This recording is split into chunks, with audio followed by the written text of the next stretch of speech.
Bismillahirrahmanirrahim. Assalamualaikum warahmatullahi wabarakatuh. Waalaikumsalam warahmatullahi wabarakatuh. Alhamdulillahirabbil alamin.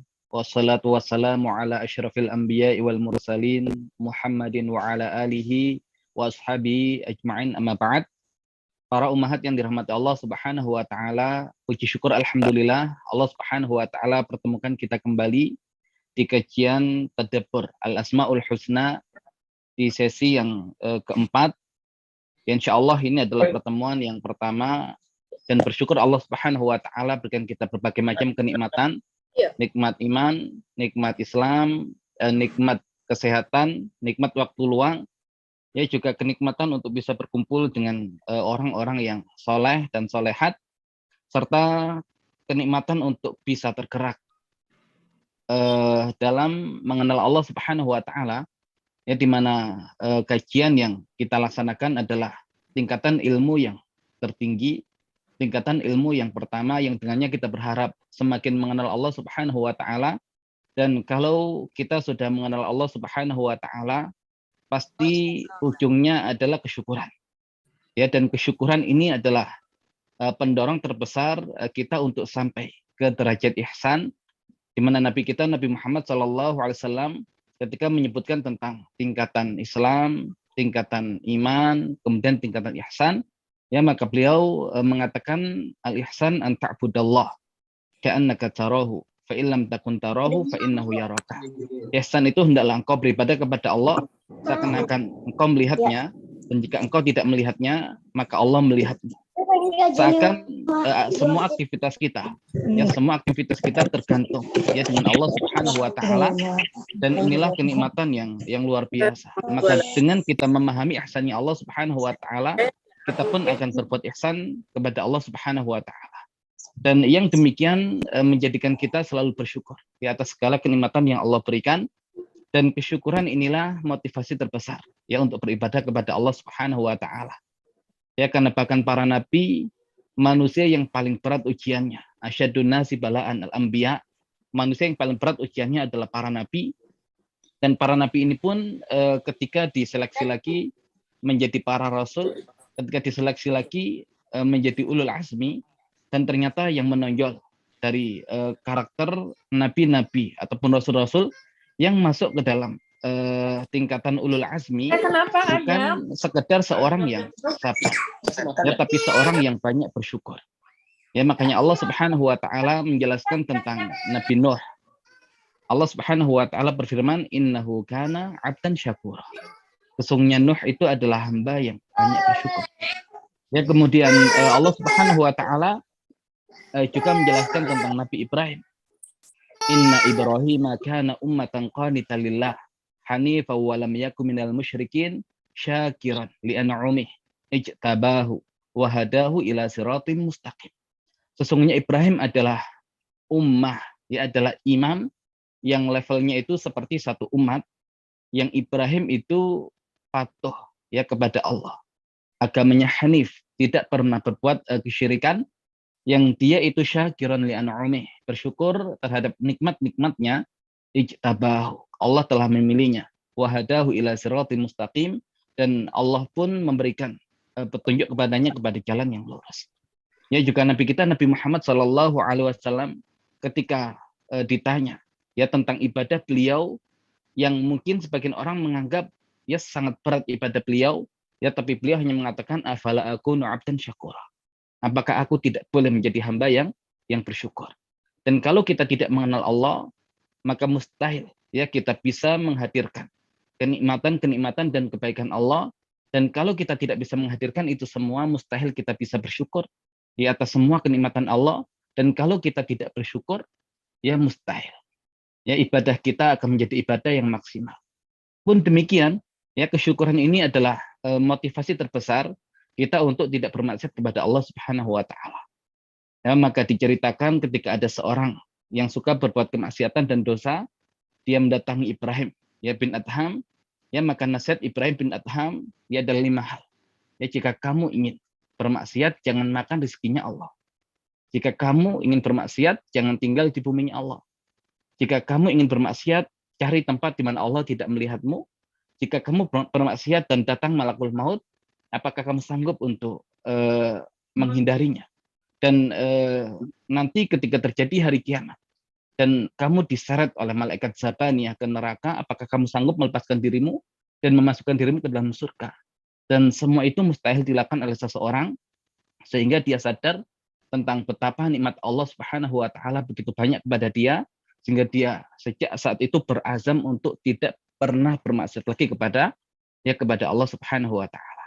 Maka syukur motivasi terbesar dalam beribadah kepada Allah, dan syukur motivasi terbesar untuk tidak bermaksiat kepada Allah Subhanahu wa taala. Dan inilah sekarang yang sedang kita upayakan, kita mencoba untuk mengenal Allah Subhanahu wa taala yang dengannya nanti kita bisa mendapatkan motivasi besar dalam beribadah, dalam menghindari kemaksiatan, yaitu kesyukuran terhadap Allah Subhanahu wa taala. Salawat serta salam semoga tetap tercurahkan kepada junjungan kita Nabi besar Nabi Muhammad Shallallahu alaihi wasallam, juga kepada keluarga beliau, para sahabat beliau, dan seluruh umat beliau. Baik ummahat yang dirahmati Allah Subhanahu wa taala, nama Allah Subhanahu wa taala yang insya Allah kita bahas pada sore hari ini adalah Allah Subhanahu wa taala Al-Muqit. Allah Subhanahu wa taala Al-Muqit, di mana ketika kita lanjutkan pencarian kita terhadap nama-nama Allah Subhanahu wa taala yang Allah munculkan di dalam Al-Qur'an, yang kita mulai dari surat yang pertama, yaitu surat Al-Fatihah. Kemudian ketika selesai kita beralih ke surat yang berikutnya, yaitu surat Al-Baqarah. Ketika selesai kita beralih ke surat yang berikutnya, yaitu surat Ali Imran. Dan ketika selesai kita beralih ke surat yang selanjutnya, yaitu surat An-Nisa. Dan pembahasan kita sekarang sudah sampai di nama Allah Subhanahu wa taala yang pertama kali Allah munculkan dalam surat An-Nisa, yaitu tepatnya di surat An-Nisa ayat yang ke-85. Jadi nama Al-Muqit pertama Allah Subhanahu wa taala munculkan dalam surat An-Nisa ayat yang ke-85. Dan Al-Muqit ini yang ada di surat An-Nisa ayat 85 adalah satu-satunya nama Muqit yang Allah Subhanahu wa taala sebutkan di dalam Al-Qur'an. Nah, sehingga ketika kita membahas nama Allah Al-Muqit di dalam Al-Qur'an, Allah Subhanahu wa taala berfirman, "May yashfa' syafa'atan hasanah yakul lahu nasibum minha." Maka barang siapa yang memberikan pertolongan, siapa yang memberikan syafa'atan hasanah, dengan pertolongan yang baik, dengan syafaat yang baik, yakul lahu nasibum minha, niscaya dia akan memperoleh bagian dari pahalanya. Wa may yashfa' syafa'atan sayyi'ah, dan barang siapa yang memberikan pertolongan atau syafaat yang jelek, yang buruk, yakul lahu kiflum minha, niscaya dia pun akan memikul bagian dari dosanya. Wa kana Allahu ala kulli syai'in muqita, dan Allah Subhanahu wa taala terhadap segala sesuatu muqita. Kalau kita lihat terjemahan, Allah Maha Kuasa atas segala sesuatu. Sehingga kalau sebagian mengartikan Al-Muqit dengan Allah Subhanahu wa taala yang Maha berkuasa, tidak ada masalah. Namun yang demikian hanya sebagian di antara makna yang terkandung di dalam nama Al-Muqit. Sehingga lagi-lagi ketika kita terjemahkan ke dalam bahasa Indonesia, kita tidak akan mendapatkan makna utuh. Dan kita pun tidak akan bisa mendalami nama tersebut dengan sangat maksimal. Maka sengaja saya tidak menerjemahkan nama Allah Al-Muqit, karena kita akan bahas detail tentang makna Al-Muqit dan bagaimana pendapat para ulama berkaitan dengan nama Al-Muqit ini. Walaupun kalau kita lihat terjemahan yang ada di Mushaf Al-Quran, diterjemahkan Allah itu Maha Kuasa atas segala sesuatu. Tidak ada masalah untuk memudahkan. Namun perlu kita ketahui itu hanya sebagian makna saja. Nah, sekarang ketika kita mencoba untuk memahami makna Al-Muqit, dilihat dari sisi bahasa. Nah, disebutkan Al-Muqit huwa ismun min asma'illahil husna ala wazn muf'il. Nama Allah Subhanahu wa taala Al-Muqit adalah nama dari nama-nama Allah yang indah yang dia mengikuti pola muf'il. Ya, sehingga kalau kita belajar bahasa Arab, nanti ada fi'il rubai, polanya adalah af'ala yuf'ilu. Dan isim fa'ilnya adalah muf'il. Maka kalau muqit mengikuti pola muf'il, berarti fi'ilnya adalah aqata yuqitu. Aqata yuqitu wa huwa muqit. Nah, kemudian kata aqata yuqitu secara bahasa dia dari kata qata yaqutu, yang punya makna dasar qut, dan qut itu adalah makanan pokok. Ya, qut adalah makanan pokok, makanan dasar yang dibutuhkan oleh ya setiap makhluk yang hidup. Ya, tidak setiap makanan itu menjadi qut. Ya, tapi qut itu nanti makanan yang memang dengan makanan itu manusia sanggup bertahan untuk hidup. Kenapa? Karena dia menjadi makanan utama, makanan dasar untuk menunjang kehidupan manusia. Nah, sehingga kata muqit secara bahasa punya korelasi yang sangat kuat dengan tema makanan pokok. Namun secara penggunaan ternyata tidak digunakan hanya untuk sesuatu yang berkaitan dengan makanan pokok. Nah, sehingga di sini ya kita mencoba untuk menukilkan beberapa pendapat tentang makna Allah al-muqit. Dikatakan waqtalafa fi ma'nahu, maka berbeda pendapat di dalam makna al-muqit. Faqila bi makna al-hafidh wa syahid. Maka ada yang mengatakan makna al-muqit itu adalah al-hafidh, yang maha menjaga, asy-syahid, yang maha menyaksikan, yang maha menyaksikan. Waqila, dan ada yang mengatakan al-qaim ala kulli syai' bit tadbir, yang melaksanakan pengurusan segala sesuatu. Yang melaksanakan segala pengurusan sesuatu. Waqila wal qadir. Dan ada yang mengatakan al-muqit itu artinya al-qadir. Makanya tadi kenapa diterjemahkan maha berkuasa. Yang dia secara bahasa beririsan dengan Allah Subhanahu wa taala al-qadir. Ya, berasal dari kata qudrah yang artinya adalah kuasa, yang artinya adalah kemampuan dan kekuatan. Waqila, dan ada yang mengatakan alladzi yu'ti al-qut. Jadi Allah al-muqit adalah Allah yang memberi al-qut, ya makanan pokok kepada para ciptaannya. Nah, ini jadi secara bahasa rangkuman ya dari apa yang nanti disebutkan oleh para ulama, mereka tidak satu suara. Ya, berkaitan dengan nama Allah Subhanahu wa taala al-muqit, ya ada yang melihat maknanya Allah yang maha menjaga, Allah yang maha menyaksikan. Ya, Allah yang mengatur segala urusan, Allah yang maha kuasa, Allah yang memberi makan ya untuk makhluk-makhluknya. Tapi di sini akan coba untuk kita tadabburi. Ya, agar kita punya benang merah yang bisa merangkaikan ya makna-makna yang disebutkan oleh para ulama. Ya, karena para ulama ketika menyebutkan tentang makna sesuatu biasanya mencari makna yang memiliki kedekatan ya dengan yang dimaksud. Bukan sinonim, tidak, tapi mencari makna yang dekat dengan pembahasan yang sedang dibahas. Ya, sehingga tidak bertentangan seharusnya ya masing-masing makna yang disebutkan oleh para ulama.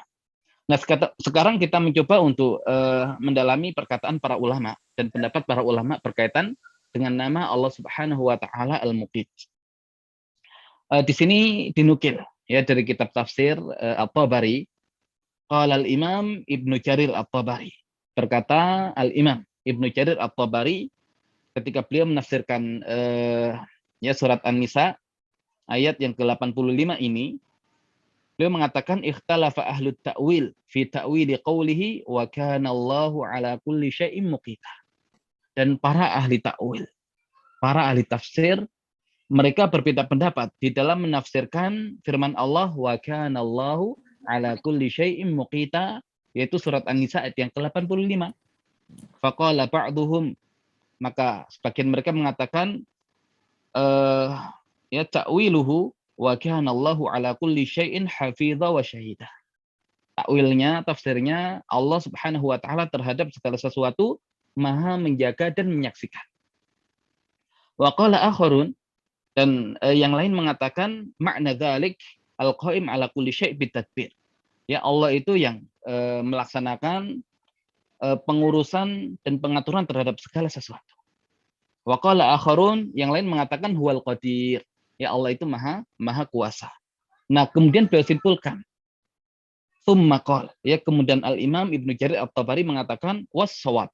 Ya ini pendapat yang menurut beliau lebih tepat dari sekian banyak pendapat. Min hadzil aqwal, dari perkataan-perkataan ini, qaulu man qala, yaitu perkataan orang yang mengatakan ma'nal muqit al-qadir. Makna al-muqit adalah al-qadir, yang maha kuasa.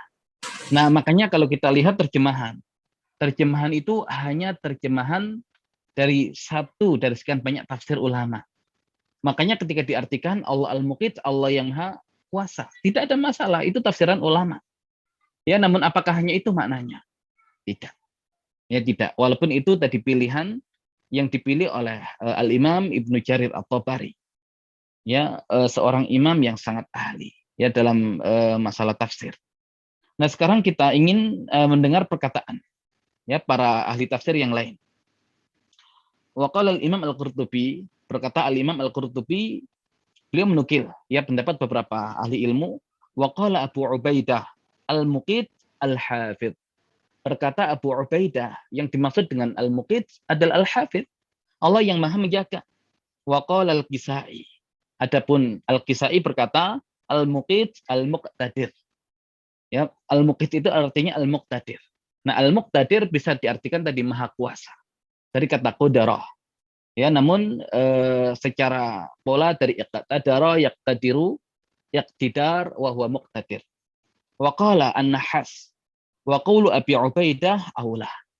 Dan perkataan Abu Ubaidah dalam hal ini lebih utama, li'annahu mushtaq minal quds. Ya, karena yang dimaknai oleh Abu Ubaidah itu diambil ya dari kata al-quds, yang artinya makanan pokok, wal quds maknahu miqdar ma yahfaz al-insan. Dan qut itu secara bahasa artinya sesuatu yang dengan kadar itu ya bisa menjaga kelangsungan hidup manusia. Ya, bisa menjaga kelangsungan hidup manusia. Nah, jadi kalau Ibnu Jarir At-Tabari tadi lebih memilih makna al-qadir. Ya, kalau di sini Imam Al-Qurtubi menukil perkataan Imam An-Nahas yang lebih cenderung maknanya adalah al-hafidh atau al-hafidh. Nah, sekarang kita ingin mendengarkan pendapat Al-Imam Ibnu Katsir. Beliau mengatakan ai hafizan. Jadi innallaha wa kana Allahu ala kulli syai'in muqita ai hafizan. Wa qala Mujahid, dan berkata Mujahid ya salah seorang murid dari sahabat mulia Abdullah bin Abbas, syahidan ya yang maha menyaksikan. Wa fi riwayah anhu hasiban. Dan ada riwayat yang lain dari beliau mengatakan makna al-muqit adalah al-hasib, ya al-hasib. Wa qila qadiran, dan dia mengatakan qadir, ya maha kuasa. Wa qila al-muqit ar-raziq. Ya, dia mengartikan al-muqit itu artinya yang memberi rizki. Wa qila muqit likul insanin biqadri amalih. Ya, dia mengatakan al-muqit itu adalah yang memberikan bagi manusia sesuai dengan kadar amalnya. Ya, jadi al-muqit yang memberi manusia sesuai dengan kadar amalnya. Nah, mulai tadi agak terang pemahaman tentang makna al-muqit ya setelah kita kumpulkan perkataan para ulama. Nah, sekarang ya kita ingin mendengar ya tafsiran dari Syekh As-Sa'di. Nah, Syekh As-Sa'di beliau mengatakan qala Syekh As-Sa'di al-muqit alladzi awsala ila kulli mawjudin ma bihi yaqtat. Ya, yang dimaksud dengan al-muqit adalah yang menyampaikan kepada setiap makhluk yang ada ma bihi yaqtat, apa yang dengannya makhluk itu mengambil makanan untuk hidup. Wa awsala ilaiha arzaqaha, dan menyampaikan kepadanya rezeki-rezekinya, wa sarafaha kaifa yasha'u bi hikmati wa hamdih. Dan kemudian Allah memberikan ya kepadanya bagaimana sekehendak dia, yang itu dengan hikmah dan pujian atasnya. Ya, jadi artinya ada titik temu ya dari apa yang kemudian dikatakan oleh para ulama. Nah, kemudian ada pendapat yang lain. Qil al-muqit huwa alladzi saqa qutal ashbah wa qutal arwah. Al-muqit itu yang memberikan makanan untuk ashbah, untuk fisik. Wa qutal arwah, ya, dan makanan untuk jiwa, ya, makanan untuk jiwa. Wa qila al-muqit huwa alladhi khalaqal khalqa wa saqalahumul aqwat. Dan dia mengatakan al-muqit itu yang menciptakan makhluk dan kemudian memberikan, ya, memberikan makanan-makanan pokoknya, ya, kepada makhluk-makhluk itu. Nah, berarti memang secara bahasa, ya, secara bahasa al-muqit satu akar kata dengan al-qut. Dan al-qut itu adalah makanan pokok, di mana makanan dikatakan makanan pokok ketika makanan itu menjadi kebutuhan dasar setiap makhluk yang dengannya dia sanggup untuk bertahan hidup, ya. Nah, sehingga ketika makanan pokok itu adalah sesuatu yang dibutuhkan oleh makhluk, ya, untuk bertahan hidup, maka kalau kita kaitkan, ya, ya, dengan makna yang menyebutkan bahwasanya al-muqit adalah al-hafidh, ya, adalah al-hafidh. Nah, berarti makanan pokok ini adalah sesuatu yang dengannya kelangsungan hidup makhluk hidup terjaga. Berarti seakan Allah Subhanahu wa taala al-muqit adalah al-hafidh, yang menjaga, ya, yang menjaga kelangsungan hidup makhluk-makhluknya dengan memberikan kadar makanan pokok yang dibutuhkan oleh makhluknya untuk bertahan hidup. Nah, kalau ada yang mengatakan Allah itu asyahid, ya, asyahid. Sebagian mengatakan al-alim, ya, karena makna syahadah, ya, menyaksikan itu dia punya korelasi yang kuat dengan ilmu. Seakan Allah Subhanahu wa taala yang maha menyaksikan, yang maha mengetahui, ya, maka Allah tahu kebutuhan dasar setiap makhluk-makhluknya, maka Allah al-muqit itu adalah Allah Subhanahu wa taala yang mengetahui kebutuhan dasar mereka, sehingga kemudian Allah berikan, ya, Allah berikan, ya, makanan-makanan pokok yang menjadi penunjang dan penyambung kehidupan mereka. Ya, jadi ada korelasi. Kemudian ketika dikaitkan dengan Allah Al-Qadir atau Allah Al-Muqtadir, ya, di mana dahulu pernah kita jelaskan, kalau Al-Qadir atau Al-Muqtadir atau Al-Qadir bisa artinya dari kata qudrah, kemampuan.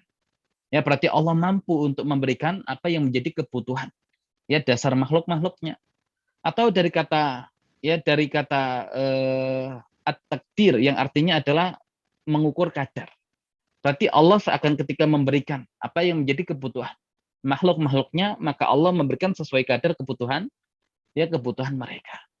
Ya, jadi ketika dimaknai dengan makna penjagaan, ya, makna ilmu, kemudian makna penentuan kadar, ya, dan kuasa Allah atas yang demikian, ya, maka yang seperti itu tidak bertentangan, ya, dengan Allah Subhanahu wa taala muqit, yang Allah Subhanahu wa taala adalah Rabb yang memberikan makanan bagi setiap, ya, makhluk-makhluknya. Ya, bagi setiap makhluk-makhluknya. Nah, itu adalah titik temu yang menggabungkan, ya, semua makna yang berkaitan dengan al-muqit yang disebutkan oleh para ulama.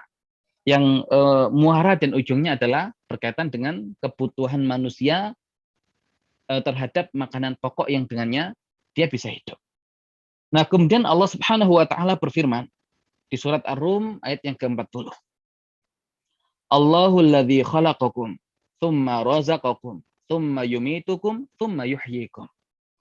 Allah dialah yang menciptakan kalian, kemudian memberikan rezeki kalian, kemudian mematikan kalian, kemudian menghidupkan kalian kembali. Hal min syurakaikum may yaf'alu min dzalikum min syai' subhanahu wa ta'ala amma yusyrikun. Apakah ada sekutu-sekutu yang kalian buat yang sanggup untuk melakukan yang demikian sedikit pun? Maka maha suci Allah dari apa-apa yang mereka persekutukan. Nah, di sini kalau kita lihat, ya, Allah Subhanahu wa taala menjelaskan bahwasanya Allah itu yang menciptakan kalian, kemudian memberikan rezeki kalian, kemudian mematikan kalian, kemudian menghidupkan kalian kembali. Semuanya memang menggunakan tsumma, ya, semuanya memang menggunakan tsumma, ya. Alladzi khalaqakum tsumma razaqakum tsumma yumitukum tsumma yuhyikum, dan tsumma artinya kemudian. Tapi yang menarik di sini, untuk kata menciptakan Allah gunakan fi'il madhi, khalaqa. Kemudian untuk masalah memberikan rezeki, Allah juga menggunakan fi'il madhi, razaqa. Tapi giliran pembahasan tentang mematikan, summa yumitukum, menggunakan fi'il mudhari. Kemudian menghidupkan kembali, summa yuhyikum. Ya, artinya walaupun semuanya menggunakan kata kemudian, tapi jarak dari satu pembahasan ke pembahasan yang lain jelas berbeda. Makanya kalau madhi dengan madhi dia sangat berdekatan. Ya, baru kalau kemudian muncul mudhari berarti dia adalah satu yang masih agak jauh. Apa maksudnya? Seakan Allah Subhanahu wa taala sudah menjamin masalah rezeki dan kebutuhan makhluk-makhluknya. Makanya kalau dikatakan Allahul ladzi khalaqakum tsumma razaqakum. Kata khalq penciptaan dengan memberikan rezeki sama-sama fi'il madhinya. Seakan kemudian memang ketika Allah ciptakan, ya Allah tentukan pula rezeki bagi ya setiap makhluk ciptaannya. Ya termasuk dalam hal ini adalah manusia. Nah, makanya tema rezeki ya dia punya hubungan dengan ya tema quds tadi. Walaupun ulama mengatakan rezeki itu lebih umum. Ya, rezeki itu lebih umum. Ya, karena rezeki tidak selalu berupa makanan pokok. Ya, kebutuhan hidup manusia. Rezeki bisa banyak bentuknya. Tapi quds adalah salah satu bagian ya dari rezeki yang Allah Subhanahu wa taala berikan kepada manusia. Nah, kemudian di pembahasan selanjutnya Allah Al-Muqit yang menjamin makanan seluruh ciptaannya. Nah, Allah Subhanahu wa taala berfirman dalam surat Fussilat ayat yang ke-10. Wa ja'ala fiha rawasiya min fawqiha wa baraka fiha wa qaddara fiha aqwataha fi arba'ati ayyam sawa'al lisailin. Dan dia ciptakan padanya gunung-gunung yang kokoh ya di atasnya. Dan kemudian dia memberkahinya. Dan dia tentukan makanan-makanan bagi penghuninya. Ya, wa qaddara fiha aqwataha. Dan dia menentukan kadar makanan-makanan bagi para penghuninya ya dari kata qadar tadi takdir. Ya, dari takdir. Maha kuasa untuk menentukan kadar yang dibutuhkan oleh makhluk-makhluknya terhadap makanan-makanan yang mereka butuhkan. Fi arba'ati ayyam, ya dalam 4 masa sawa al-lisailin. Memadai untuk memenuhi kebutuhan mereka yang memerlukannya. Ya, artinya semua yang dibutuhkan oleh makhluk-makhluk Allah Subhanahu wa taala sudah Allah tentukan kadarnya. Ya, sudah Allah Subhanahu wa taala tentukan kadarnya. Ya, maka di sini pelajaran apa yang bisa kita ambil? Ya, ketika Allah Subhanahu wa taala ternyata ketika menciptakan bumi. Kemudian Allah Subhanahu wa taala menciptakan gunung-gunung yang ada di atasnya. Kemudian Allah Subhanahu wa taala memberkahi apa yang ada di dalam bumi itu. Ya, kemudian Allah Subhanahu wa taala menentukan kadar kebutuhan makhluk-makhluknya yang ada di bumi itu ya dalam 4 masa yang kemudian apa yang sudah Allah tentukan kadarnya itu ya memadai dan mencukupi untuk mereka yang memerlukan. Nah, kalau kita berpikir betapa banyak makhluk Allah Subhanahu wa taala. Ya, betapa banyak makhluk Allah Subhanahu wa taala. Ya, kira-kira berapa makanan yang dibutuhkan ya oleh seluruh makhluk ciptaan Allah Subhanahu wa taala. Ya, maka tidak terbayangkan oleh kita. Ya, berapa yang dibutuhkan seandainya kita yang kemudian mengambil alih tugas tersebut untuk memberi makan ya seluruh ciptaan Allah Subhanahu wa taala. Ya, sebanyak apapun harta yang kita miliki. Ya, kemudian kita masukkan ke sungai, ya dimakan ikan habis. Ya, nanti kalau kemudian lebih besar lagi, ya betapapun banyak harta yang dimiliki oleh bahkan selevel negara, dimasukkan ke lautan habis, ya dimakan ikan-ikan yang ada di lautan. Artinya sekaya apapun manusia, ya dia tidak akan sanggup mengurus makhluk-makhluk Allah Subhanahu wa taala semuanya. Ya, maka di sini betapa kudrahnya Allah Subhanahu wa taala begitu luar biasa yang sanggup memberikan semua kebutuhan ya makanan bagi makhluk-makhluk yang Allah Subhanahu wa taala ciptakan. Nah, kemudian itu kalau keseluruhan makhluk. Kalau kita lihat kita ini manusia, ini makhluk yang paling utama, yang paling mulia, yang Allah ciptakan di antara makhluk-makhluk yang lain.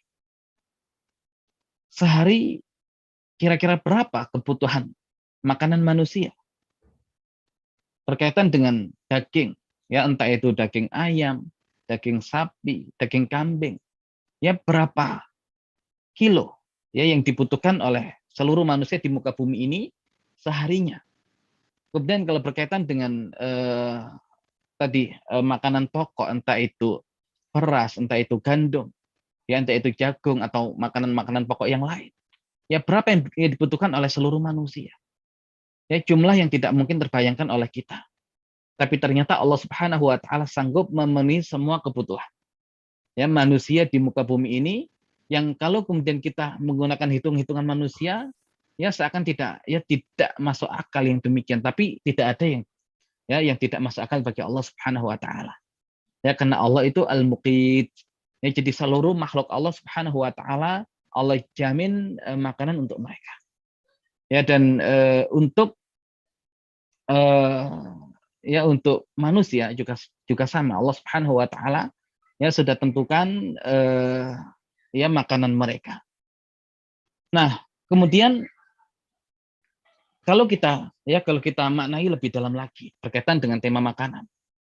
Ya karena makanan pokok ini kan bukan sekedar kita makan saja, tidak. Ya tidak sekedar kita makan saja. Makanya Allah Al-Muqit ya dia bersinggungan dengan nama Allah Ar-Raziq. Karena di balik makanan itu ada rezeki dari Allah. Tapi nanti ada makna yang jauh lebih detail ya berkaitan dengan Allah Al-Muqit. Makanya dikaitkan dengan Allah Al-Qadir ya tentang kuasanya Allah. Ya tentang bagaimana Allah itu sanggup menentukan kadar yang dibutuhkan oleh manusia. Nah, bayangkan ketika kita makan. Nah, apakah kemudian kita bisa ya secara mandiri memisahkan kadar zat-zat yang dibutuhkan, ya zat-zat yang dibutuhkan dalam makanan itu untuk kebutuhan fisik kita. Ya karena setiap organ yang ada dalam diri kita ini ya semuanya membutuhkan nutrisi. Ya ada yang kemudian nutrisi yang dibutuhkan oleh organ ini adalah protein. Ada yang kemudian yang dibutuhkan adalah zat besi. Ya ada yang dibutuhkan itu vitamin A, vitamin B, vitamin C, vitamin D. Ya ada yang kemudian yang dibutuhkan semua yang berkaitan dengan ya kebutuhan apa yang ada dalam organ kita. Nah, ketika kita makan, siapa yang memilah-milah itu? Ya sehingga masing-masing organ itu mendapatkan makanannya. Bayangkan seandainya Allah Subhanahu wa taala tidak mengatur yang demikian. Ya, betapa repotnya. Ya betapa repotnya itu kemudian bagi-bagi setiap zat yang dibutuhkan oleh tubuh kita.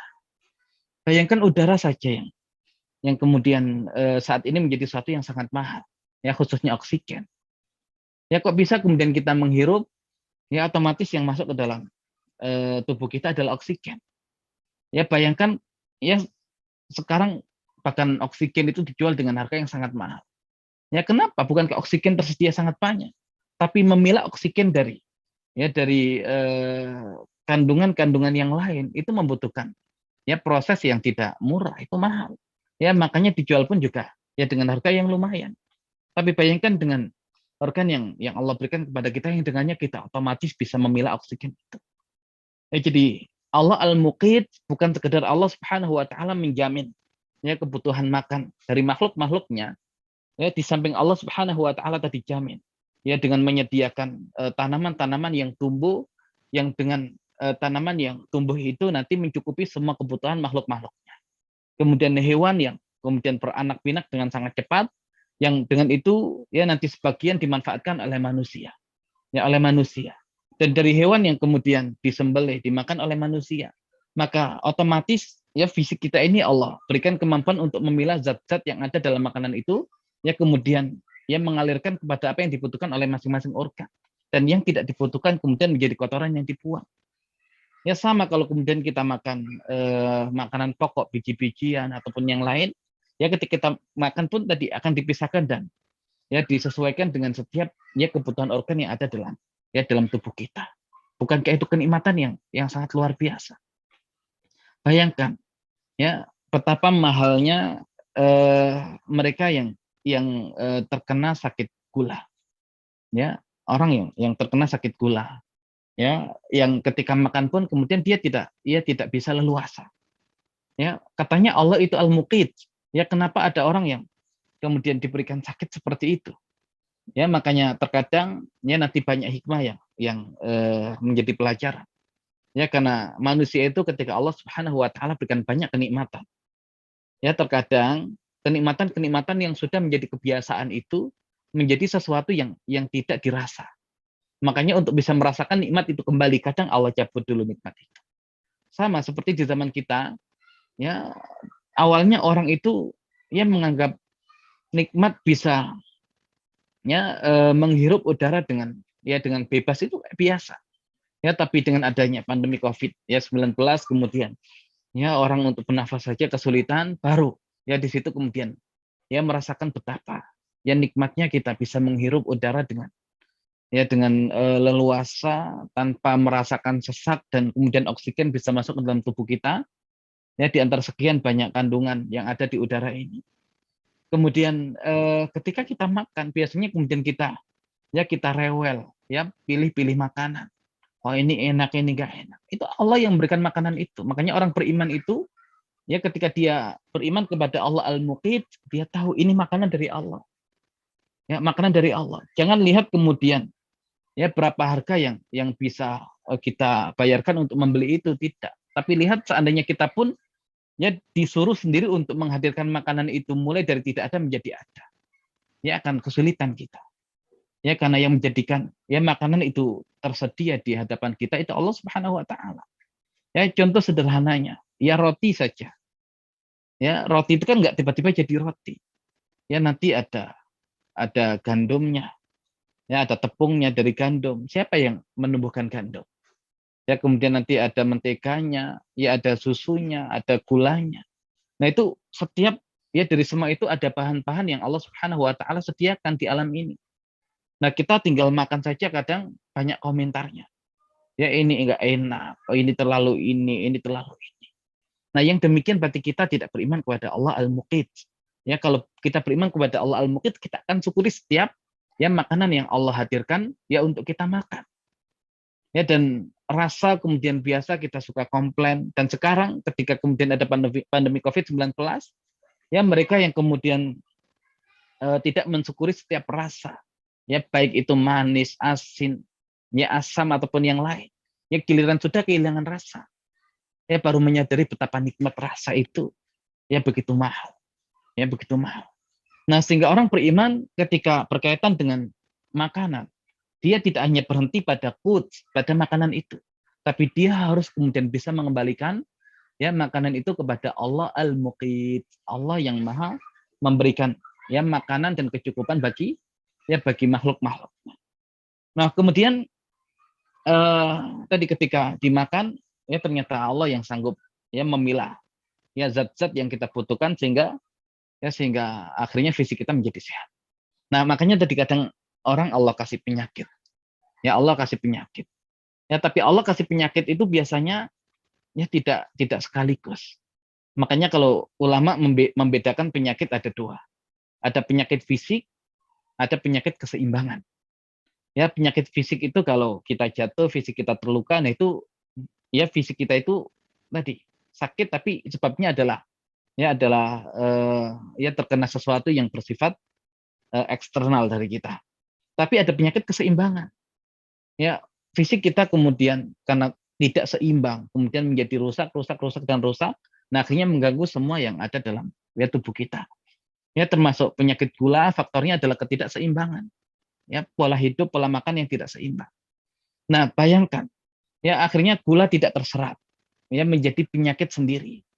Ya, bahkan kemudian butuh disuntik insulin, ya agar kemudian bisa memecah zat gula itu menjadi energi. Nah, selama ini ya bukankah Allah Subhanahu wa taala yang sudah memberikan itu kepada kita semua? Betapa mahal bahkan sekedar ya memasukkan satu zat untuk memecah apa yang dibutuhkan oleh tubuh kita. Nah, makanya dalam tubuh manusia ini ya terkandung ya keajaiban yang luar biasa. Makanya Allah sandingkan penciptaan manusia itu dengan alam semesta. Allah Subhanahu wa taala berfirman, "Sanurihim ayatina fil afaqi wa fi anfusihim hatta yatabayyana lahum annahul haq." Dan akan kami perlihatkan tanda-tanda kekuasaan kami di alam semesta ataupun di diri mereka, ya agar nyata bagi mereka kalau Al-Qur'an itu hak, kalau Rasul itu hak, ya kalau Islam itu hak. Ya jadi sesuatu yang ada di fisik kita luar biasa. Ya makanya tadabbur alam luar biasa. Tadabbur ya fisik kita juga luar biasa. Dan mungkin yang kemudiannya bisa mengetahui betapa mahalnya itu ya adalah ya mereka yang terjun di dunia medis. Ya satu organ saja itu ketika rusak berapa biaya pengobatannya. Dan ketika organ itu masih berfungsi dengan normal, menyerap zat-zat yang dibutuhkan ya dari makanan yang dimakan dengan normal. Ya jarang kita kemudian bersyukur ya kepada Allah Subhanahu wa taala. Ya makanya ketika Allah Subhanahu wa taala mengatakan wa in ta'uddu ni'matallahi la tuhsuha.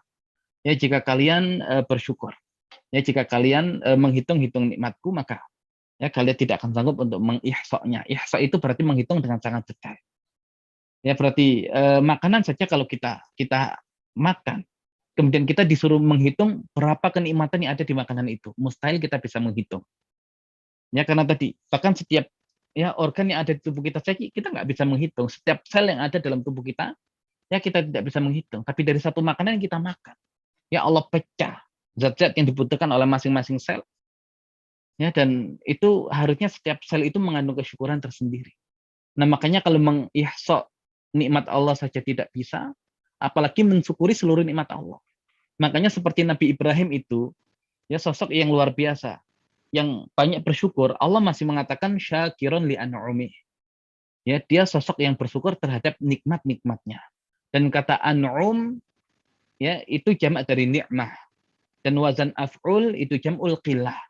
Jamak tapi sedikit. Kalau yang banyak itu ni'am, itu nikmat yang banyak. Nah, berarti seusaha apapun kita untuk mensyukuri nikmat-nikmat Allah. Nah, pasti kita hanya sekedar mensyukuri an'um, nikmat yang sedikit. Ya kenapa? Karena nggak mungkin bisa kita syukuri ya nikmat Allah yang sangat banyak itu. Menghitung saja nggak bisa, apalagi mensyukuri. Nah, namun yang demikian betapa Allah itu masih baik kepada kita. Makanya kalau Allah tuntut setiap nikmat itu harus disyukuri. Ya tidak bisa kita. Ya tidak bisa kita. Tapi ya banyak kenikmatan yang tidak kita syukuri, tapi Allah Subhanahu wa taala ya masih memberikan banyak kebaikan untuk kita. Nah, yang sedikit saja ya kadang tidak bisa kita syukuri. Makanya ya tetap berusaha untuk mensyukuri. Ya untuk mensyukuri. Jadi keterlaluan kalau cuma sedikit udah nggak disyukuri lagi, ya. Nah, ya bayangkan tadi Allah Al-Muqit itu berkaitan dengan makanan pokok dalam tubuh kita yang ternyata kalau kita mentadabburi itu betapa banyak kenikmatan yang terkandung di dalamnya. Ya bayangkan kalau kemudian Allah tidak atur itu. Ya, jantung yang harusnya nutrisinya itu zat apa ternyata salah yang dikirim ke situ.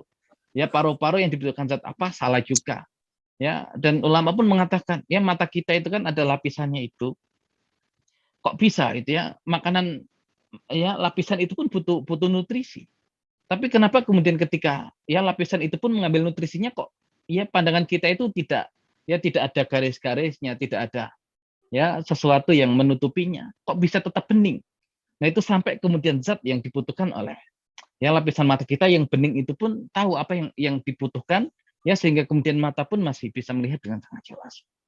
Nah, jadi betapa ya luar biasa Allah Al-Muqit ya berkaitan dengan tema makanan saja ya kenikmatan yang terkandung di dalamnya sangat luar biasa.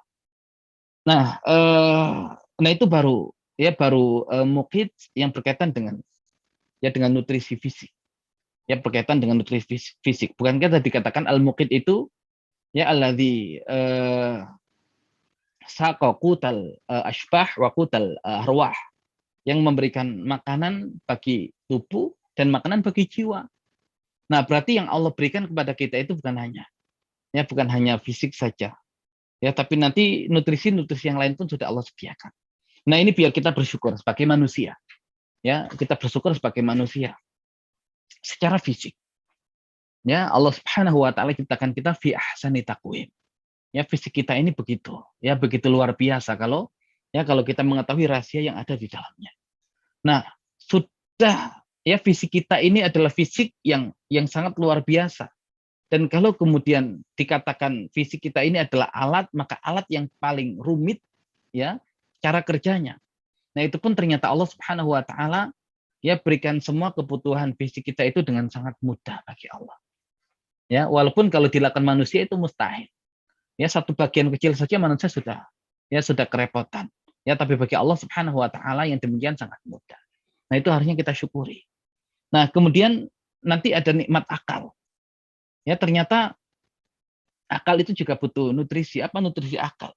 Ya, ada al-ilm. Makanya di situ saya menyebutkan ghizaul jasad, at-ta'am wa syarab. Ya, nikmat atau nutrisi fisik itu adalah at-ta'am wa syarab, makanan dan minuman. Wa ghizaul aql al-ilm.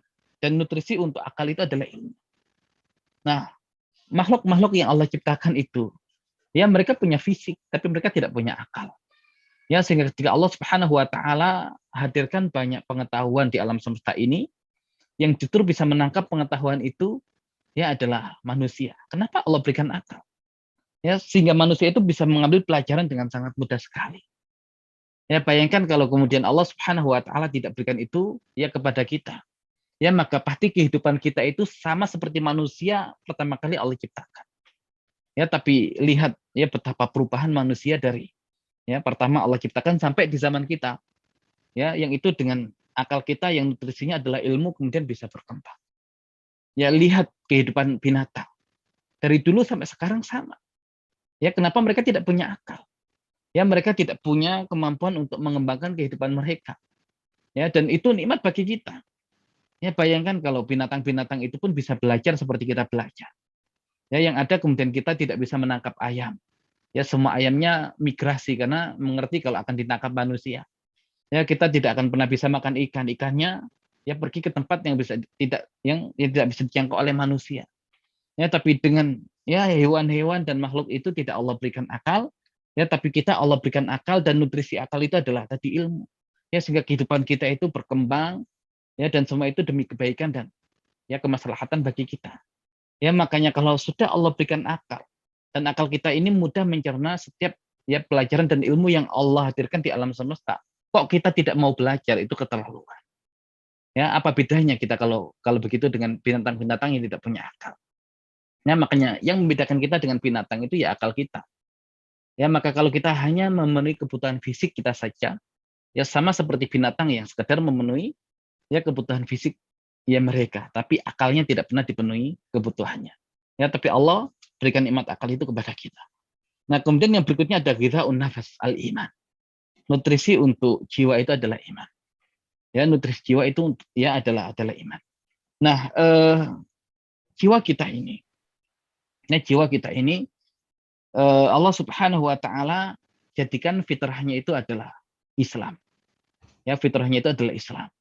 Ya, bukankah Nabi Shallallahu alaihi wasallam bersabda kullu mauludin yuladu 'alal fitrah fa abawahu yuhawidanihi au yunassiranihi au yumajjisanihi. Setiap anak yang lahir itu terlahir dalam keadaan fitrah, maka ibu bapaknya lah yang menjadikan dia Yahudi, Nasrani juga, ya juga Majusi.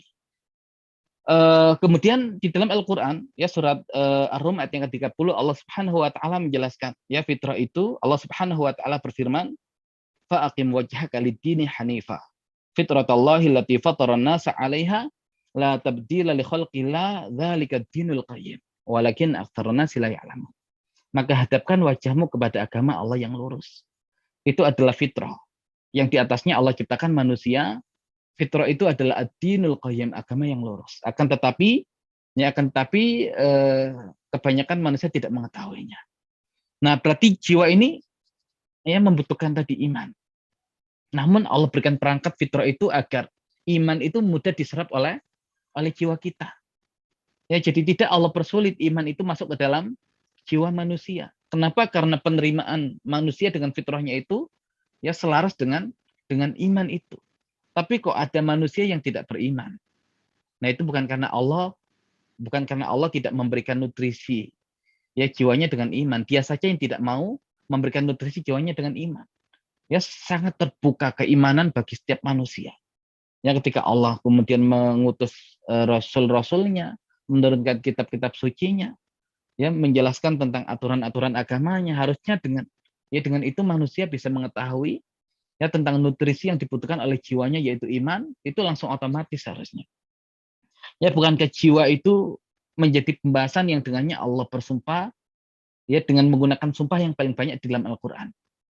Ya, sumpah yang terbanyak di Al-Qur'an itu surat Asy-Syams. Ya, ketika Allah bersumpah wasyamsi wadhuhaha.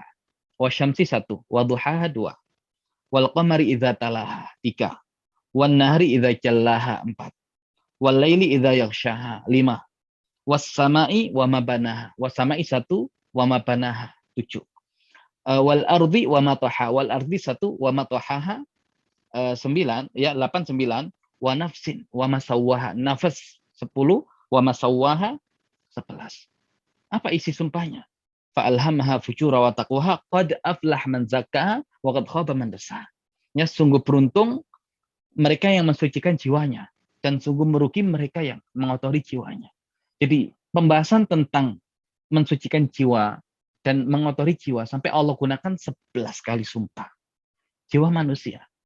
Ya, makanya berkaitan dengan ya kebutuhan fisik Allah sudah penuhi. Berkaitan dengan kebutuhan akal Allah sudah penuhi. Berkaitan dengan jiwa, ya kebutuhan jiwa tadi, iman Allah sudah penuhi. Ya, maka ini berkaitan ya semuanya dengan Allah Subhanahu wa taala Al-Muqit. Ya, kalau ada orang yang kemudian tidak beriman, ya itu memang kesalahan dia. Ya, kesalahan dia. Atau seseorang yang kemudian menjadi orang yang tidak berilmu, itu juga salah dia. Ya, ketika orang ada yang kemudian tidak makan, itu juga salah dia. Nah, makanya kalau kemudian orang kafir protes, ya kalian ya diberikan iman oleh Allah, kami nggak diberikan. Ya, Allah buka peluang kok untuk siapapun mendapatkan keimanan. Sama seperti Allah buka peluang bagi fisik siapapun untuk mendapatkan makanannya. Jadi sama, ketika makanan tersedia di alam, kok kemudian ada orang kelaparan nggak makan, padahal makanan tersedia. Salah siapa? Bukan salah Allah Al-Muqit, tapi salah dia yang tidak berusaha untuk mendapatkan ya makanan untuk dia makan. Sama seperti kemudian peluang-peluang untuk mendapatkan keimanan tersebar. Ya, tapi kok dia tidak mengambil usaha untuk mendapatkan ya keimanan itu, yaitu salah dia. Sama juga dengan ilmu juga demikian. Ya, makanya Allah Al-Muqit itu sudah Allah atur semua yang berkaitan dengan kebutuhan manusia khususnya. Walaupun makhluk yang lain juga Allah atur. Tapi yang paling khusus adalah manusia. Ya, kebutuhan fisiknya sudah Allah atur, kebutuhan akalnya Allah atur, kebutuhan jiwanya Allah Subhanahu wa taala atur. Ya, dan bayangkan ya kemudian yang paling dibutuhkan dari semua itu kan jiwa. Yang terpenting adalah jiwa. Ya, karena hakikat manusia itu ya jiwanya itu. Makanya manusia nanti fisik bisa mati. Ya, akal sudah tidak bisa berlaku ya ketika seseorang mati. Yang hidup hanya jiwanya. Makanya ketika Allah Subhanahu wa taala berfirman, kullu nafsin dha'iqatul maut. Setiap jiwa pasti akan merasakan kematian. Jiwa itu merasakan, tapi dia tidak mati. Yang mati fisiknya, jiwanya tidak. Dan nanti akan kembali kepada Allah juga jiwa. Ya, makanya Allah Subhanahu wa taala berfirman, ya ayyatuhan nafsul mutmainnah, irji'i ila rabbiki radiyatan mardiyah, fadkhuli fi ibadi wa tadkhuli jannati. Wahai jiwa yang tenang, pulanglah ya kepada Rabbmu dalam keadaan ridha dan diridhoi. Masuklah ke dalam golongan hamba-hambaku, ya masuklah ke dalam surgaku. Ya, dan bayangkan agama yang Allah Subhanahu wa taala berikan. Itu sebetulnya nutrisi untuk jiwa kita. Ya, makanya ya ketenangan ini sesuatu yang tidak bisa dibeli dengan apapun. Sekaya apapun. Ya, makanya kita menyaksikan orang yang kaya raya ya ujung-ujungnya bunuh diri. Ya, tidak mendapatkan ketenangan. Berarti kekayaan itu bukan sumber ketenangan. Orang yang populer, ya setiap orang berusaha untuk populer. Dia sudah di puncak karirnya, ya populer. Bunuh diri juga. Berarti populer itu, kepopuleran itu bukan sesuatu yang menghasilkan ketenangan. Ya, bahkan seorang yang Allah kasih fisik tampan, fisik cantik, kaya raya, ya kemudian karirnya bagus, ya itu pun nggak mendapatkan ketenangan, ujung-ujungnya ya konsumsi narkoba. Ya, karena tidak ada bisa yang bisa menggantikan iman ini ya dari apapun yang berkaitan dengan materi. Ya, makanya ulama mengatakan sesungguhnya dalam diri kita itu ada ya satu kekosongan yang tidak bisa ditutup dengan apapun kecuali ditutup dengan keimanan. Ya, itu baru bisa. Nah, makanya ya adanya syariat-syariat yang Allah berikan itu bukan beban. Ya, tapi itu semuanya adalah nutrisi untuk jiwa kita. Bukankah kalau kita sholat kita merasa tenang? Ya, kita puasa kita merasa ketenangan, kita zikir kepada Allah kita mendapatkan ketenangan. Itu semua bagian dari Allah Al-Muqit yang memberikan dan menentukan kadar dari masing-masing kebutuhan manusia, baik fisik, ya akal maupun jiwa. Baik, sekarang kita mencoba untuk memahami ya korelasi nama Al-Muqit dengan konteks ayat. Kok bisa pembahasannya tentang ya siapa yang memberikan syafaat dengan syafaat yang baik, ya maka baginya bagian pahala dari kebaikan itu. Ya, dan kata nasib, ulama mengatakan ya ini disebutkan oleh ya dalam ya Imam Al-Biqai. Ya Imam Al-Biqai dalam Jawahirud Durar. Ya, jadi Jawahirud Durar fi tanasubi ayati waswaril Quran. Ya, beliau mencoba mencari korelasi antara pembahasan dalam satu ayat atau ayat ini dengan ayat sebelumnya, ayat ini dengan ayat setelahnya. Nah, beliau katakan nasib itu adalah al-had. Al-had itu bagian. Adapun kalau al-kifl itu adalah bi'af. Ya, sama-sama bagian, tapi kalau kifl atau bi'af itu bagian yang berlipat. Nah, ini seakan Allah Subhanahu wa taala ingin menghalangi seseorang untuk berbuat kejahatan. Kenapa? Karena dia akan menanggung ya bagian dari dosanya, bahkan berlipat. Nah, siapa yang memberikan syafaat dengan syafaat yang baik, dia akan mendapatkan bagian pahalanya. Dan barang siapa yang memberikan syafaat dengan syafaat yang buruk, yang jelek, dia akan menanggung dosanya. Dan yang ditanggung itu tadi kifl. Bagian mengatakan bi'af, ya berlipat, ya dosa yang dia tanggung. Wa kana Allahu ala kulli syai'in muqita, dan Allah Subhanahu wa taala terhadap segala sesuatu muqita. Apa kaitan muqita? Makanya diartikan maha kuasa. Ya diartikan maha kuasa. Ya karena seakan Allah maha kuasa ya terhadap masalah ini. Nah, namun kalau kita cari korelasinya begini. Ya, ini kan masalah bagian membalas pahala. Ya, bagian membalas pahala. Baik itu yang memberikan syafaat kebaikan atau syafaat keburukan. Makanya Allah wa kana Allahu ala kulli syai'in muqita. Dan tadi muqit berkaitan dengan qut. Ya, qut itu makanan pokok ya sebagai kebutuhan dasar manusia. Di mana makanan pokok itu tadi masing-masing nutrisi, masing-masing zat itu sudah Allah tentukan kadarnya dan Allah paskan sesuai dengan kebutuhan manusia. Ya sesuai dengan kebutuhan makhluknya sama ya seperti kemudian ketika ya dikatakan makanan pokok itu kemudian yang menjaga tubuh manusia itu untuk tetap bisa bertahan hidup, ataupun makanan itu bisa menjadikan ya makhluk-makhluk Allah itu bisa bertahan hidup, ya seakan ada makna penjagaan. Maka seperti itu pula ya berkaitan dengan balasan kebaikan dan balasan keburukan akan Allah jaga. Ya tidak akan Allah sia-siakan tadi. Ya kebaikan seseorang ataupun luput dari penjagaan Allah ya tentang keburukan yang dilakukan oleh seseorang. Nah, jadi ya kenapa kemudian dikaitkan dengan kata muqit? Karena ada unsur penjagaan. Penjagaan akan balasan ya bagi setiap yang berbuat apapun di muka bumi ini, baik berbuat kebaikan ataupun berbuat keburukan tadi Allah jaga balasan untuk mereka. Kemudian syahid, kalau tadi diartikan muqit itu syahid, maka Allah maha menyaksikan. Ya menyaksikan apa yang mereka lakukan tadi. Ya sehingga ini memberikan syafaat kebaikan, ini syafaat keburukan, Allah tahu itu. Menyaksikan itu karena Allah tahu itu, ya nanti Allah berikan balasannya itu sesuai dengan kadarnya. Dan kadar ini tadi berkaitan dengan nama Allah Al-Qadir karena Allah kuasa ya untuk memberikan sesuai kadarnya, maka muqit artinya qadir atau muqtadir, menentukan kadar. Ya jadi seakan-akan kenapa kok Allah tutup ayat ini dengan wa kana Allahu ala kulli syai'in muqita? Ya jangan khawatir dengan balasan Allah. Allah akan jaga balasan itu. Ya, Allah akan saksikan ya terkait dengan perbuatan itu sehingga Allah ketika memberikan balasan akan amalan ya seseorang itu Allah balas sesuai dengan kadarnya, itu Al-Qadir. Ya, tadi Al-Qadir atau Al-Muqtadir.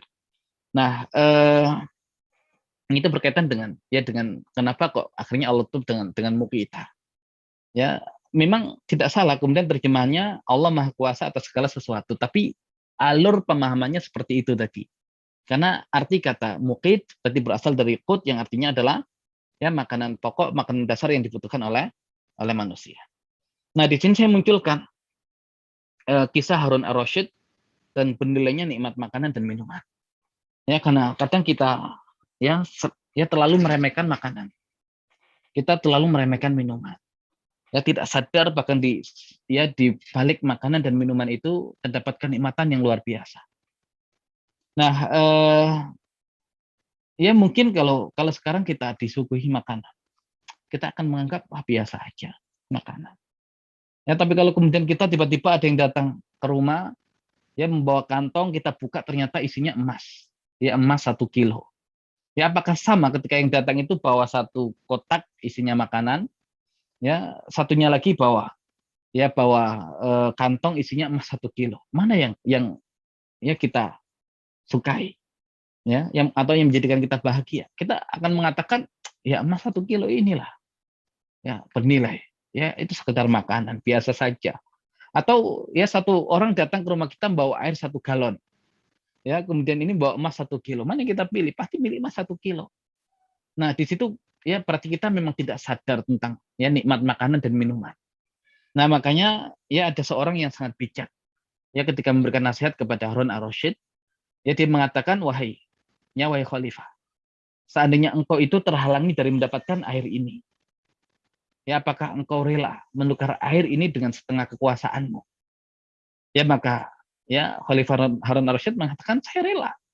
Saya rela. Kemudian orang itu mengatakan, wahai khalifah, ketika engkau minum air ini dan kemudian engkau ya tidak bisa mengeluarkan air ini, ya tertahan air itu dari tubuhmu, nggak bisa keluar. Dan untuk mengeluarkan itu ya dibutuhkan tadi setengah dari kekuasaan. Apakah engkau rela ya mendapatkan pengobatan dengan membayar setengah kekuasaan? Ya maka khalifah pun mengatakan, saya rela. Ya maka di situ baru kita menyadari ya harga satu botol air itu setara kekuasaan Harun ar-Rasyid.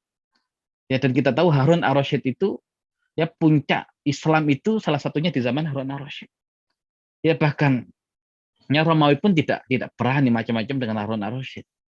Ya Romawi yang dikenal ya sebagai kekuatan yang kuat ya ketika itu ya dengan Harun ar-Rasyid nggak ada apa-apanya, dengan kekuasaan muslimin nggak ada apa-apanya.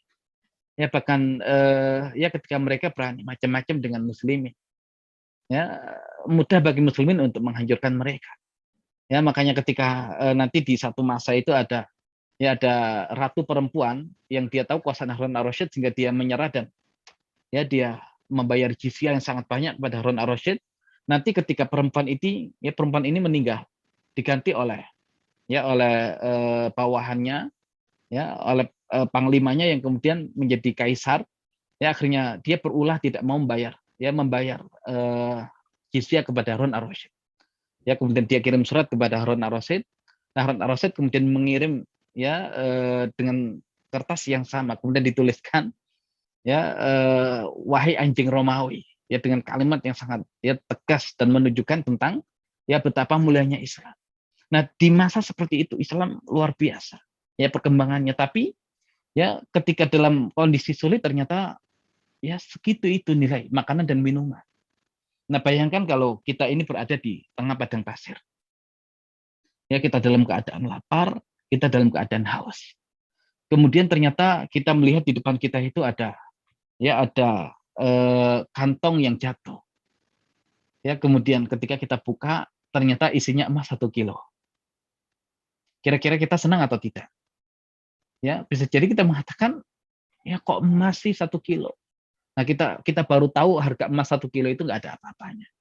Tapi bayangkan dalam kondisi yang sekarat seperti itu. Ya, kemudian dia menemukan kantong ternyata isinya air. Ya, bagaimana ekspresi dia? Ya, dia akan kemudian merasakan ya kebahagiaan yang luar biasa, kesenangan luar biasa karena menemukan air. Atau kemudian menemukan makanan. Ya, di situ baru kita bisa menilai betapa makanan dan minuman itu menjadi sesuatu yang mahal, bahkan mengalahkan emas sekalipun. Kenapa? Karena kita bisa hidup tanpa emas. Ya, tapi kita tidak bisa hidup dengan ya tanpa makanan dan minuman. Nah, maka Allah Al-Muqit ya yang kemudian nama Allah Subhanahu wa taala yang berkaitan dengan nikmat ya makanan.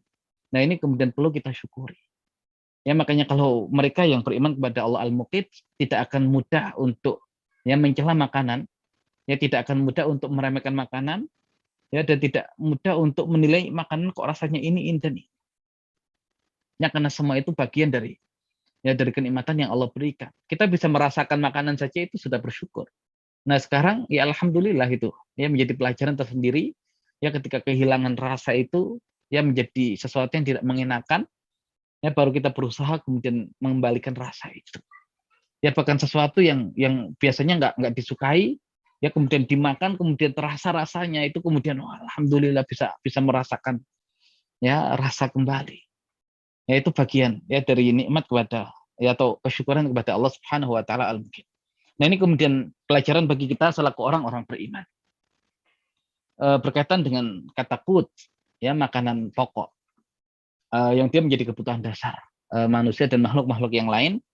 Nah, di hadis Nabi Shallallahu Alaihi Wasallam bersabda, "Kafa bil mar'i itsman ayyudayyi' man yaqut."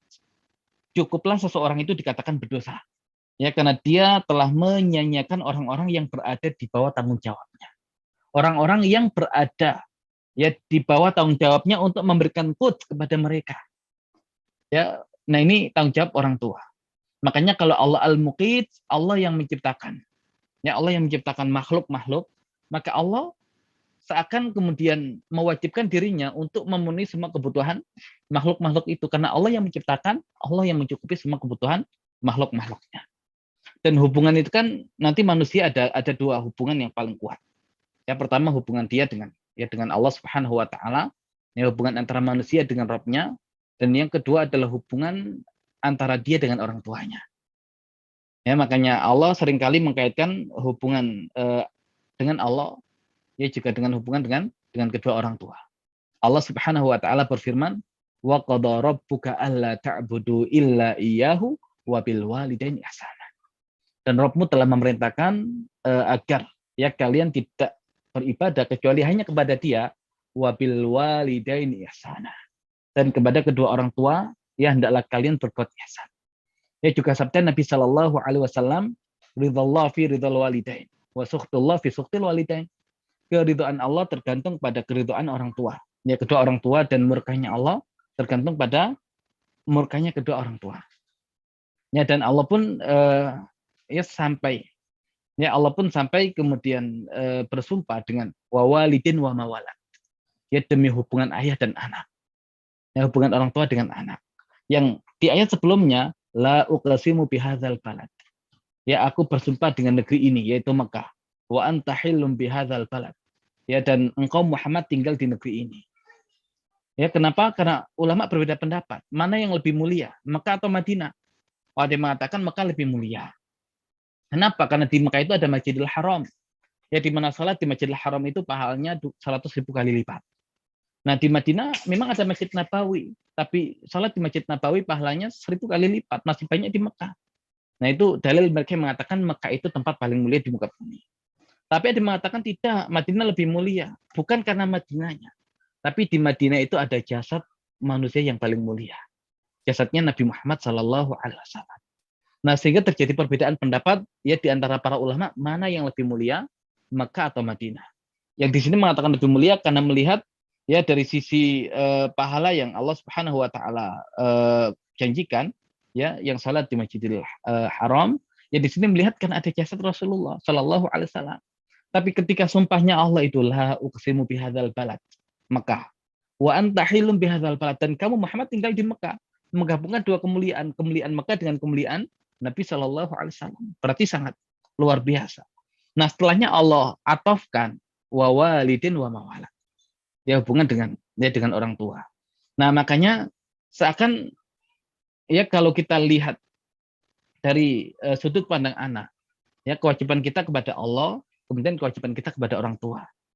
Ya, dan bahkan untuk mendapatkan ridha Allah melalui ridha orang tua. Ya, justru kemudian dapat murka Allah gara-gara murka orang tua. Tapi kalau kita lihat dari sudut pandang orang tua, kalau Allah saja kemudian seakan bertanggung jawab atas kebutuhan makhluk-makhluknya, karena Allah yang menciptakan. Dan orang tua itu menjadi penyebab hadirnya anak di dunia ini. Maka orang tua pun harus bertanggung jawab. Ya, jangan cuma menghadirkan anak, tapi kemudian tidak mau tanggung jawab terhadap kebutuhan ya anak-anak itu. Makanya dikatakan dalam hadis, cukuplah seseorang itu dikatakan berdosa ketika menyanyiakan orang-orang yang berada di bawah tanggung jawabnya, termasuk anak-anak. Nah, sehingga orang tua itu harus memberikan tadi qut ya bagi anak-anak, ya sebagai bentuk keimanan dia kepada Allah Al-Muqit. Makanya orang tua bekerja banting tulang. Untuk apa? Ya untuk mencukupi kebutuhan fisik anak-anaknya dengan memberikan makanan dan minuman. Ya. Nah, apakah sekedar itu? Tidak. Ya, karena makanan dan minuman kalau ternyata dia haram, efeknya juga buruk bagi anak-anak. Ya, makanya ketika orang tua beriman kepada Allah Al-Muqit, ya berarti dia berusaha untuk memberikan rezeki, ya, dan kebutuhan keluarganya itu dari sumber yang halal, ya, zatnya pun halal. Ya, zatnya pun halal. Ya, ini bagian dari keimanan kepada Allah Al-Muqit, ya sebagai sebuah bentuk pertanggungjawaban, ya karena kita menjadi sebab hadirnya anak kita di dunia ini.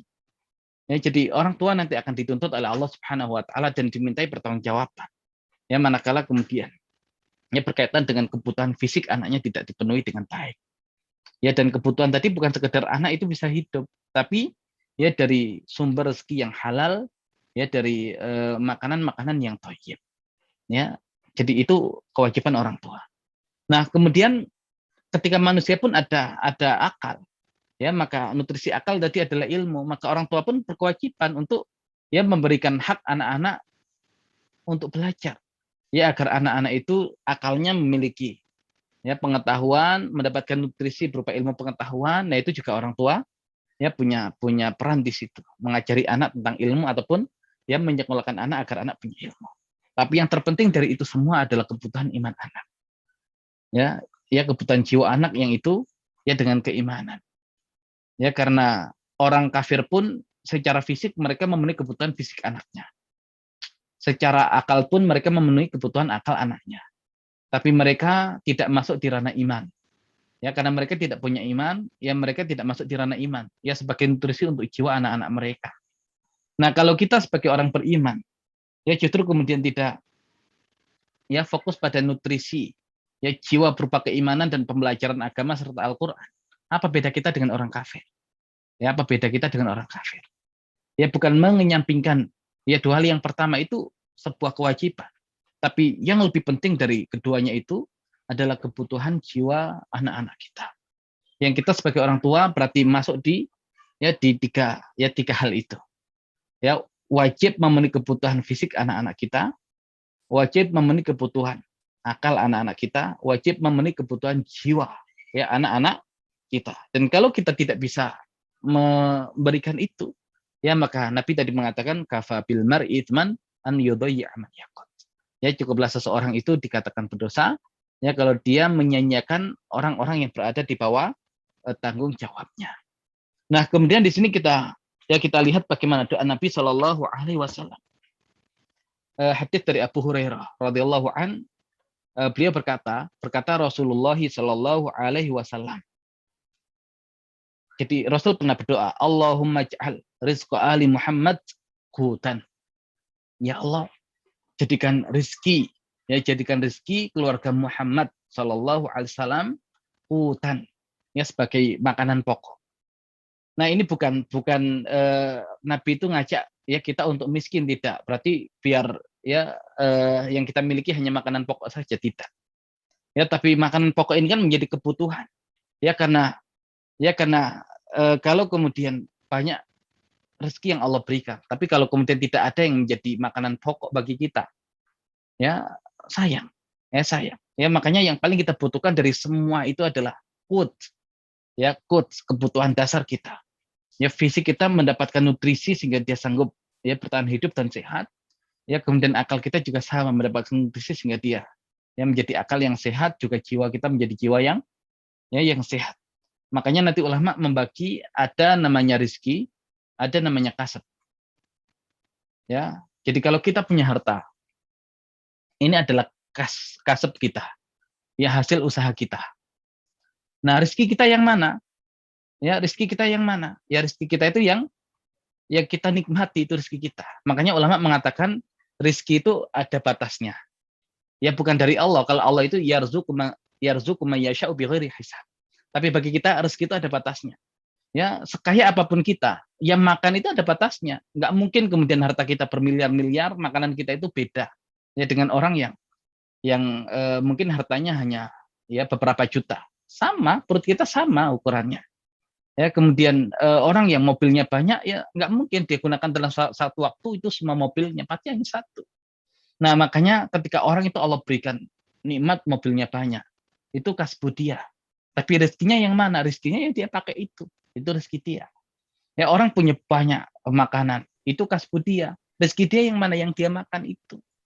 Nah, makanya Rasul kemudian berdoa, Allahumma ij'al rizqa ali Muhammad qutan. Ya, karena Rasul itu ingin tadi setiap usaha beliau itu menjadi sesuatu yang bisa dinikmati oleh beliau dengan keluarga beliau. Kenapa? Karena namanya kasab itu semua yang Allah berikan, tapi justru tidak termanfaatkan oleh kita. Nanti di akhirat akan dimintai pertanggungjawaban ya oleh Allah Subhanahu wa taala. Ya, lihat nutrisi itu, ya kalau tidak dibutuhkan oleh fisik kita, dia jadi kotoran. Ya, makanya kalau kita banyak mengumpulkan harta yang tidak kita butuhkan, ya hakikatnya itu adalah kotoran untuk kita, ya khususnya nanti ketika kita mempertanggungjawabkan itu di hadapan Allah Subhanahu wa taala. Tapi intinya ya, pembahasan kita dari Allah Al-Muqit ya adalah kesyukuran kita terhadap ya kenikmatan Allah Subhanahu wa taala berupa makanan yang ternyata dibalik ya nikmat makanan itu yang merupakan kebutuhan untuk fisik kita, juga nanti ada ilmu pengetahuan, kebutuhan untuk akal kita, ada iman, kebutuhan untuk jiwa kita.